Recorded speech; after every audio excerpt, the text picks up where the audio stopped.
Hey, how's it going, Star Wars fans, and welcome to Screen Rant. So, when Disney bought Lucasfilm back in 2012, one thing was clear right from the start. They weren't just planning to make a whole new Star Wars trilogy, but also a bunch of spin-offs and eventually a whole new saga too. They've had some successes, but also some unfortunate missteps as well. But you gotta give them some credit for thinking outside of the box. Sometimes you just gotta throw a whole bunch of things at the wall to see what sticks, right? Well, what about what didn't stick? Or I guess, what about what didn't even make it to the wall? It turns out, with everything going on, there were a number of Star Wars projects that for one reason or another didn't make it. Now, some of them actually got far enough along to get directors attached, and a lot of them were supposed to fall under the A Star Wars Story banner that Rogue One and Solo are part of. With the Skywalker saga over, nobody really knows what's coming next. Now, the studio does have a few release dates locked in, but no actual projects lined up, at least not that the public is aware of. So, let's talk about what might have been. I'm Greg Elliott, and here's every Star Wars movie that was recently in development, but ultimately canceled. The whole A Star Wars Story thing was supposed to lead to even more spin-offs, and a Boba Fett film was one of the first announced back in 2013 as an untitled project to be written by Simon Kinberg, and Josh Trank was hired to direct it about a year later. But he left the project in 2015, and a few days before Solo came out, they announced that Logan's James Mangold was now on board. But then just a few months after that, Kathleen Kennedy officially confirmed that the Boba Fett movie was dead. But it's not all bad. Lucasfilm instead decided to focus on The Mandalorian, which we all know is awesome, but for now at least, Boba's still stuck in the Sarlacc pit of development hell.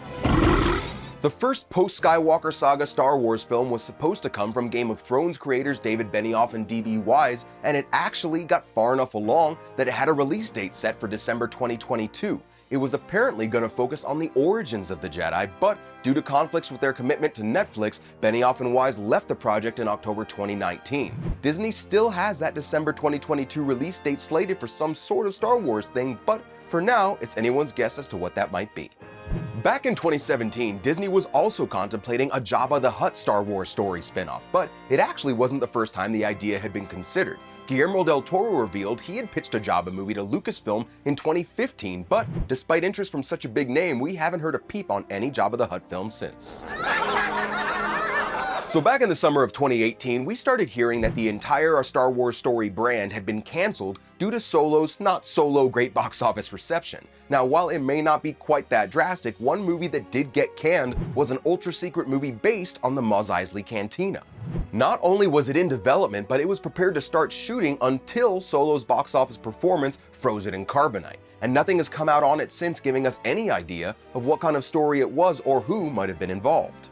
And possibly the most requested Star Wars film by fans, an Obi-Wan movie was rumored from the second Disney announced that Star Wars spin-offs were a thing.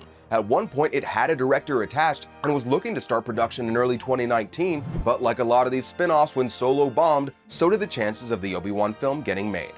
But whereas the Mos Eisley and Boba Fett movies got put on a shelf when Solo flopped, the Obi-Wan movie became more powerful than you can possibly imagine after it got struck down. In August of last year, they officially announced that Ewan McGregor would be back as Obi-Wan for a Disney Plus TV show, and it's being directed by Deborah Chow, who directed 2 great episodes of The Mandalorian, so I think we're in good hands. And that's it. A bunch of stuff never made it, but you know we'll be here to keep you in the loop on anything we hear in the future. Thanks for watching Screen Rant, guys. I'm Greg Elliott, and I'll see you next time. Peace.